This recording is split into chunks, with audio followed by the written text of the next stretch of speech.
What's going on, everyone? Welcome back to another video. I'm Michigan Sports Talk here, and in this one we talk about a significant rule change that could be coming to college football and what it means for Michigan, as it could potentially help them out in a big way. Plus, there's also recruiting calendar changes that are coming to college football. Talk a little bit about that, and also we got some recruiting news on the defensive line and the latest on 3 flip targets for Michigan in the 2025 class, including one who just decommitted. It's all going to be in this video and more, so let's go ahead and get right into it.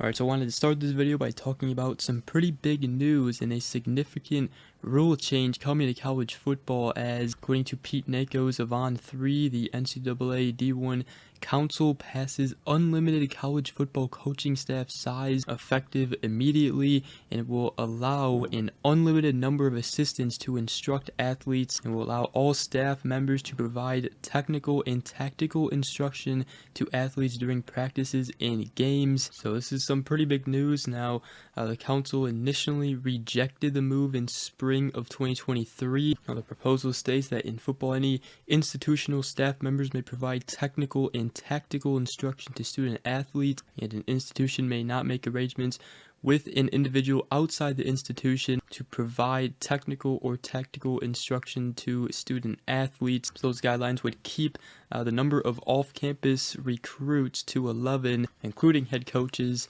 And so the main thing here is that it is expected that in college football, analysts and other support staff members will be able to coach players on the field, which obviously could create many more openings. Pete Nakos even wrote that some believe the unlimited coaching staffs could lead to top assistants in the group of 5 taking analyst roles with major programs, which will now allow them to work with athletes. Now, Sharon Moore, he has been adding, to the recruiting staff and support staff.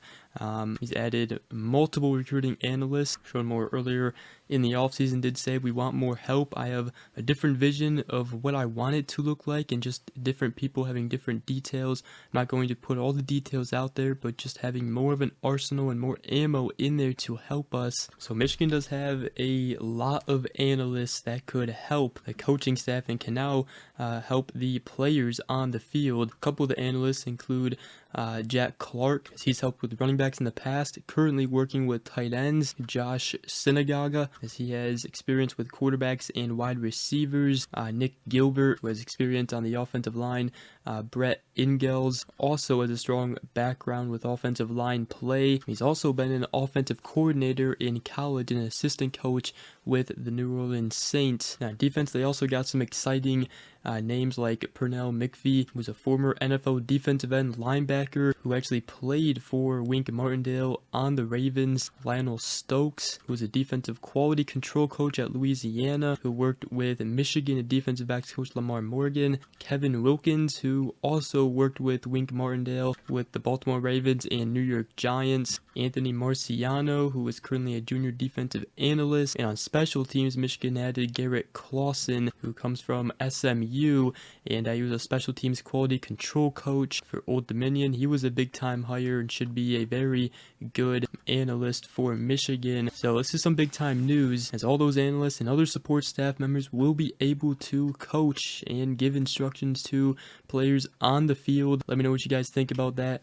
Very big news for Michigan. They have a very good group of analysts. Now, there's also some recruiting calendar changes that are now official as well, according to Pete Nakos of On3, as in FBS football.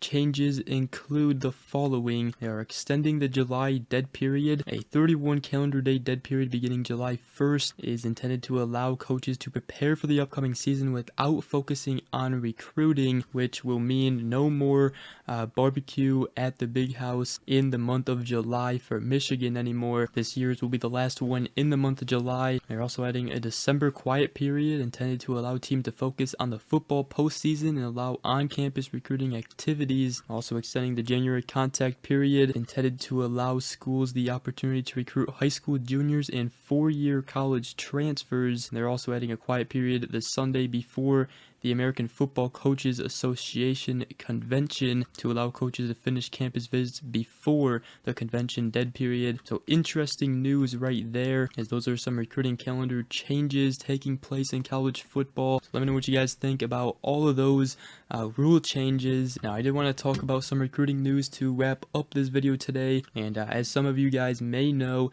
the 2025 four-star defensive lineman Maxwell Roy, who Michigan was leading for and had multiple crystal ball predictions going in their favor, and now appears Ohio State has the lead as all of Michigan's crystal balls have been flipped to Ohio State. He is expected to announce his decision real soon, so it does suck to potentially lose out on Maxwell Roy, as it seems like we will. Michigan, they do have defensive lineman Nathaniel Marshall, Jalen Williams, Bobby Conka committed still in the 2025 class, so they're going to be fine. And another potential target for Michigan, who is announcing soon as well, on June 29th actually, is the 2025 four-star edge Julius Holly. Has a Final Four of Georgia, Ole Miss, Texas A&M, and Michigan, so gonna be hard to land him over those southern schools. He is from the state of Georgia. Right now there's no predictions in for anybody to land Holly. Right now, according to the recruiting prediction machine, Georgia leads with a 35.2% chance to land him, but we'll obviously keep a close eye on if any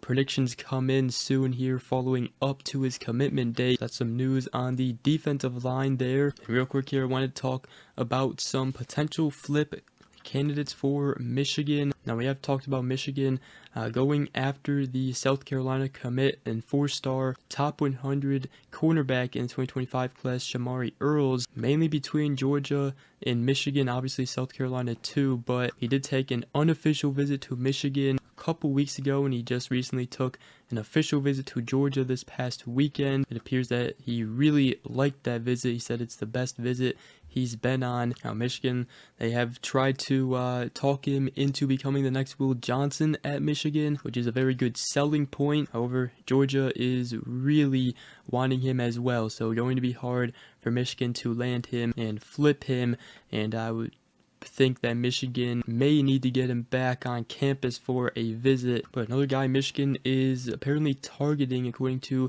Sam Webb of the Michigan Insider, is the 2025 four-star top 100 cornerback Jabari Antoine, who recently just decommitted from LSU. He is from the state of Louisiana. Miami, Florida State also big contenders as well. According to Sam Webb of the Michigan Insider, Michigan did resume contact with him before his decommitment, and the interest appears to be mutual, in Michigan now expected to pick up their pursuit with him. And then another 2025 four-star defensive back flip target is Alex Graham, who is the Michigan native, currently committed to Colorado, but he is leaving the door open. He's originally from Detroit. His mother went to Michigan. Obviously, his teammates at IMG Academy, Caden Strayhorn and Donovan Johnson, have both committed. Michigan's still working on Nathaniel Wusu-Boateng, the top 100 linebacker, but Alex Graham told E.J. Hound of the Wolverine that I'm happy for that. Michigan definitely just got some new dogs on their side. He did say that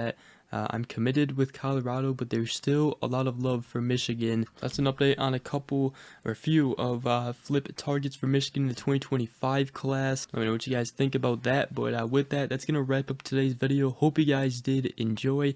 If you did, make sure you guys go ahead, drop a like, comment down below, and subscribe for more if you are new around here. I greatly appreciate it. Other than that, we will see you guys in the next video. Go Blue.